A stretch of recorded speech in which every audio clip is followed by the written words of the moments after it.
அப்படியே சோர்ந்து சோர்ந்து விழுறான். வாந்தி எடுத்து ரொம்ப பயமா இருக்கு சார். கதிரே உன் குழந்தைக்கு இன்னும் ஆயிடுச்சா? இங்க வாடா. என்னாச்சு ஆண்டி? குழந்தைக்கு என்னாச்சு?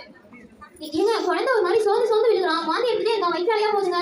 என்ன பண்றதே தெரியல. பயமா இருக்குங்க. கண்டதை கலக்கி கொடுத்தா வயிற்றாலையும் போகும், வாந்தி போதான் செய்யும். சும்மா இல்ல, நாங்களே குழந்தைக்கு உடம்பு சரியில்லை சொல்லிட்டு இருக்கோம். நீங்க வேற. நீங்க வாங்க, சண்டை போடவே இல்லை. குழந்தைய ஹாஸ்பிட்டல் கூட்டு போலாம். இது கொண்டு குறைச்சது இல்லை. வாங்க போலாம். சிஸ்டர் சீக்கிரம் வாங்க சிஸ்டர். சொல்லுங்க என்னாச்சு? என் பேத்திக்கு சோர்ந்து சோர்ந்து விழுது சிஸ்டர். எல்லாத்தையும் கலக்கி கொடுத்து என் பேத்தி வயிற்றாலையா போயிட்டு இருக்கான். பொறுமையா சொல்லுங்க. ஒரு நிமிஷம் இருங்க சிஸ்டர். திடீர்னு குழந்தைக்கு என்னாச்சு தெரியல. சோர்ந்து சோர்ந்து விழுறான். வயிற்றாலையா போகுது. வாமிட் எடுத்துட்டே இருக்கான் சிஸ்டர். என்ன ஆச்சுனே தெரியல சிஸ்டர். குழந்தைக்கு அப்படி என்ன கொடுத்தீங்க? குழந்தைக்கு பால் தான் சிஸ்டர் கொடுத்தேன். என்ன பால் கொடுத்தீங்க?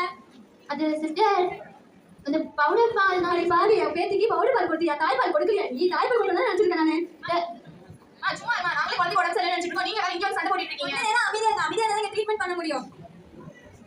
சொல்லுங்க, என்ன பால் கொடுத்தீங்க? சிஸ்டர் என் ஃப்ரெண்டு சொன்னான்னு சொல்லிட்டு பவுடர் பால் தான் சிஸ்டர் கொடுத்தேன். அது சாப்பிட்டா குழந்தைக்கு அதிகமான சத்தும் கிடைக்கும். அது பண்ணாம குழந்தை கொழுப்பு அழகா வருவான்னு சொன்னான் சிஸ்டர். அவ குழந்தைக்கு அழகா இருந்தா அதை பார்த்தா ஆசைப்பட்டு கொடுத்துட்டேன் சிஸ்டர். சரி, ஒரு நாளைக்கு எத்தனை டைம் கொடுத்தீங்க? ஒரு 6-7 தடவை கொடுத்துருக்கேன் சிஸ்டர். என்னது 6 தாட்டி கொடுத்தியா? நானும் ஒரு தாட்டில நினைச்சேன். தாய்ப்பால் சுத்தமா கொடுக்கலாமே என் பேத்திக்கு நீ. சரி, குழந்தைக்கு இப்ப நீச்சல் வந்து கம்மியா இருக்கு. அதனால ஐவி லைன் போட்டுக்கோ. ஒன்னும் பயப்பட தேவையில்ல. நீங்க வீட்டுக்கு போறதுக்கு முன்னாடி எல்லாமே சொல்லி தானே அனுப்பிச்சு விட்டோம் உங்களுக்கு. ஆமா சிஸ்டர், நீங்க சொல்லிருக்கீங்க. ஆனா என் ஃப்ரெண்டு பேச கேட்டு நான் தப்பு பண்ணிட்டேன் சிஸ்டர். சரி, திரும்ப சொல்ல நல்லா கேட்டுக்கோங்க. தாய்ப்பால் கொடுக்கறதுனால குழந்தை வந்து நல்லா தூங்கும். அது மட்டும் இல்லாம நோய் எதிர்ப்பு சக்தி வந்து அதிகமா இருக்கும். உங்க குழந்தைக்கு எந்த பிரச்சனையும் வராது.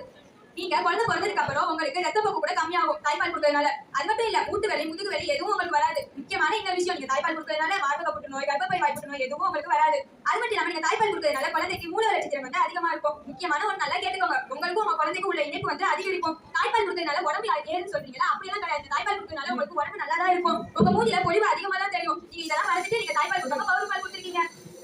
இதெல்லாம் எனக்கு தெரியாது சிஸ்டர். தெரியாம தப்பு பண்ணிட்டேன். மன்னிச்சுக்கோங்க சிஸ்டர். குழந்தைய மட்டும் எனக்கு உங்க வீட்ல எவ்வளவோ பிரச்சனை இருக்கும். இந்த பவுடர் பால் வாங்கி கொடுத்துருக்கீங்க, அதனால நிறையவே உங்க வீட்ல கடன் பிரச்சனை தான் வரும். தாய்ப்பால் கொடுத்தீங்கன்னா நல்லா இருக்கும்.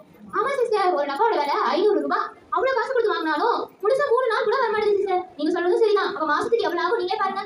இப்ப நான் சொன்னதெல்லாம் உங்களுக்கு பிடிச்சிச்சா? நான் சொன்னதெல்லாம் போய் உங்க ஃப்ரெண்டு கிட்டயும் உங்க வீட்டு பக்கத்துல உள்ளவங்க போய் நல்லா சொல்லுங்க. கண்டிப்பா சொல்றேன் சிஸ்டர்.